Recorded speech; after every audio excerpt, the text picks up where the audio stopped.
თავი დავანებოთ ყველაფერს და ვთქვათ, რომ 8 გუნდიდან 3 არის მხოლოდ და მხოლოდ ეროვნული გუნდის ეროვნული ლიგის წარმომადგენელი და ამითიც ბევრი რა ნათქვამია.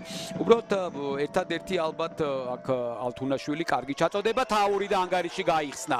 მე-12 წუთზე ირაკლი სიხარულიძე გატანილი გოლის ავტორი შეხვედრის მე-12 წუთზე და აღვნიშნოთ აუცილებლად სანდრო ალთუნაშვილის ძალიან კარგი გადაცემა. ავთოლაბაძე ვერ შეცვლა ბურთს, თუმცა მოდი განმეორებით ნახოთ ეპიზოდი და კიდევ უფრო კარგად დავწუნდებით ყველაფერში. აი ხედავთ ალთუნაშვილის რბილი ჩაგდება საჯარიმოში დასწრებაზე. ყოველთვის გამოირჩეოდა ეს ფეხბურთელი ირაკლი სიხარულიძე, რომელიც მთავარი ბომბარდირია მიმდინარე მოქმედი ფეხბურთელებიდან, მოდი ასე ვთქვათ. 1000 მატჩებში არაერთი გოლი აქვს, მაგრამ ეროვნულ ლიგაში ზუსტად გეტყვით რომ 128 გოლი.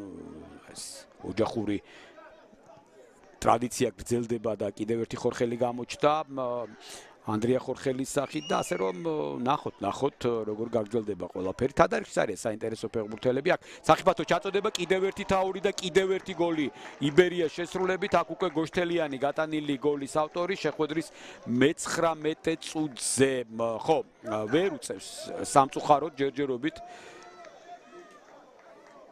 მეშახტე წინააღმდეგობას იბერიას, რომელიც მთელი მატჩი ეს რაც დაიწყო, არც თუ ისე დიდი ხანი ფლობს უპირატესობას და აი რა კარგი თაური იყო, კიდევ ერთი მშვენიერი მოიგო. აქ უკვე მამაგეიშვილის არა, ზოურის საგოლე გადაცემა იყო, მამაგეიშვილის პრიასისტი შეიძლება ასეც ვთქვათ და ამჯერადაც უძლური იყო მეკარე. ზოურის მშვენიერი გადაცემა და გოშთელიანი.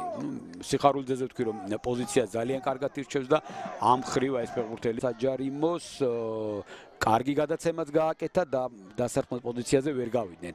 იბერიას ფეხბურთელები არ დამცდელობა ჰქონდათ, საკმაოდ ტექნიკურად მოქმედებდნენ ჯერ მამაგეიშვილის, შემდეგ გოშთელიანი.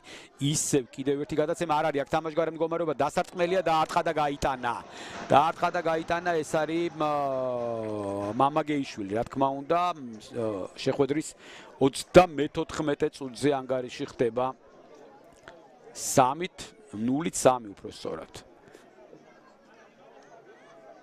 ხო, ერთი გუნდის უპირატესობა უკვე საგრძნობია. აქედან ძალიან კარგად ჩანს რომ არანაირ თამაშგარე მდგომარეობა არ არის. მიუხედავად იმისა რომ მახვილი იყო, უნდა დაერთხა რა თქმა უნდა ამ ეპიზოდში. აქ არც ქობულაძე საგოლე გადაცემა როგორ ჩანს. თუ იქ არ შეხებია, მეკარეზე პირველ შემთხვევებში თქვით რომ თავით ძლიერი დარტყმა იყო, მაგრამ აქ ახლო კუთხეშია გაშვებული გოლი ლაბაძის მხრიდან და აქედან გამომდინარე როგორც მე ვხედავ და მე მგონი აქ უკვე უფრო შეიძლებოდა ამ ბურთის მოგერიება. ავთო ლაბაძე თქვენს ეკრანზე, მაგრამ